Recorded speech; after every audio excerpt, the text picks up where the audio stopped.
There are numerous types of anglerfish, genus Lophiidae, out there, from shallow water and reef-dwelling allmouth and frogfish, open ocean-dwelling monkfish, to the well-known deep-sea black devil anglerfish, all of them being stealthy, slowly moving ambush predators. They are incredible little fishes with truly marvelous natural adaptations.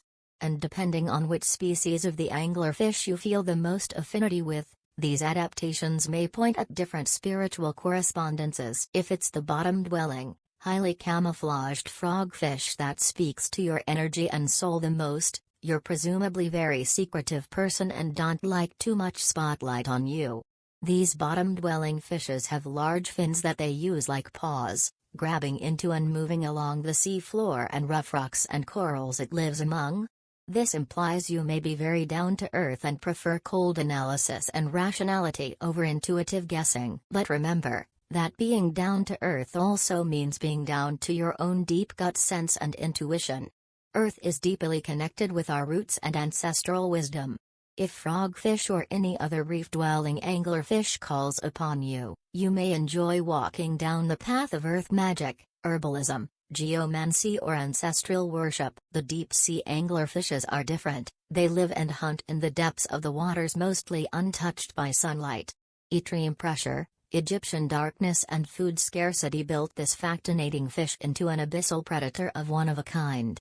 Like their reef-dwelling cousins, they too use stealth to hunt, but instead of blending in the rocks and corals, they blend into the darkness. If this is the type of anglerfish you feel most connected to, you're most likely very reserved and appear cold on the outside due to not expressing too much emotions when you feel like you don't need to.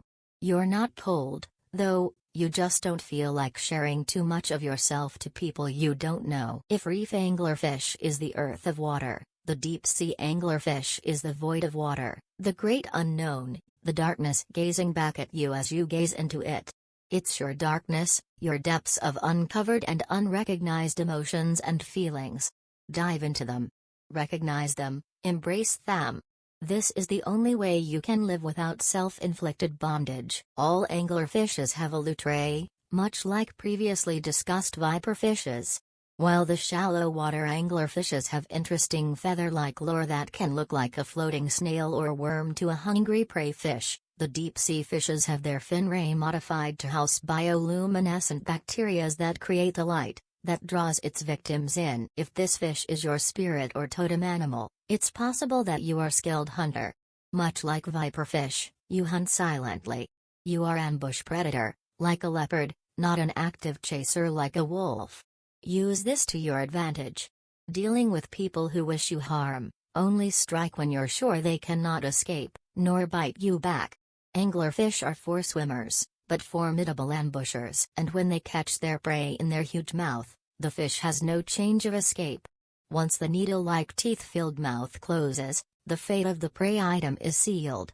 Presumably, just like the fish in nature, you need to corner and entrap your goal to feel like you have full control over the situation. But anglerfishes also have a dark side, and it has to do with their breeding habits. You see, deep in the sea abyss, where the most frequent living organisms are plankton or fragments of dead bodies, finding a mate would be challenging.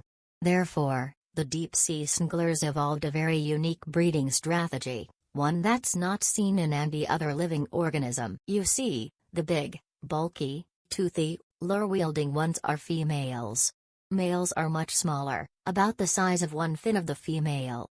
When they reach sexual maturity, their digestive tract disappears, they stop eating, only thing they look for is much bigger female. And when they find her, they never let go. The small males bite into female's skin, the enzymes in their saliva dissolving her skin and merging the male's mouth with female's body. Then his eyes, then his brain, then his body. Until nothing remains of the male, but living testicles forever attached to the female, forever able to fertilize her eggs once she's ready to spawn them. The two become one in the most literal, visceral sense. Think like in that new movie Together. Creepy? Sure is. But in cold, desolate abyss of the deep seas, this may be the only way these fish are able to reproduce and pass on their genes. Spiritually, This may mean that people of anglerfish totem or spirit can be a bit too clingy in their relationships. Be it male or female, the anglerfish attuned person may potentially become too close for comfort with their loved one, be they male or female. If this is the case, please remember that unlike the fish in nature, you cannot actually become one organism. Give the other person freedom and do not suffocate them. You cannot always go where they go, control what they do, who they meet or how they think. For anglerfish it is a necessity, but in society it is pathological behavior that needs to be recognized, addressed and worked on. Be close to your loved one, but not so close they feel entrapped by you. Alright, that's all I could come up with at that point. They are interesting organisms, and just like them, people calling them their spirit animal are also unique and fascinating. Are you one of them? Feel free to let me know.